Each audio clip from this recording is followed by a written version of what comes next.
எங்களுக்கு நித்திய ஜீவன் உண்டாயிற்று.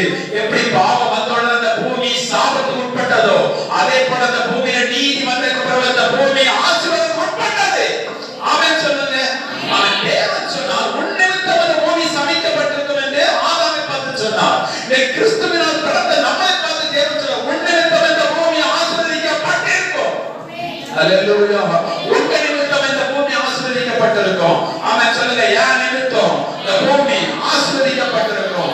ஏன்னா நாங்கள் நீதியிலே பிறந்திருக்கிறோம். இந்த நீதி இந்த பூமியிலே ஸ்தாபிக்கிறோம். நீதியின் பலன் இந்த பூமியிலே செயல்படுகிறது. எப்படி ஒரு மனிதனால் பூரணமாக மரணம் உண்டாயிற்றோ, அதே போல கிறிஸ்து என்ற ஒருவரால் இந்த பூமி முழுவதும் ஜீவன் உண்டாகும். ஜனங்கள் எல்லாம் தேவனை அறிவினால் இந்த பூமி நிறைந்து இருக்கும். கர்த்தருடைய மகிமையினால் இந்த பூமி நிறைந்து இருக்கும். அல்லேலூயா. இதை நீங்கள் ஏற்றுக்கொள்ளும் பொழுது அந்த ராஜ்யத்தின்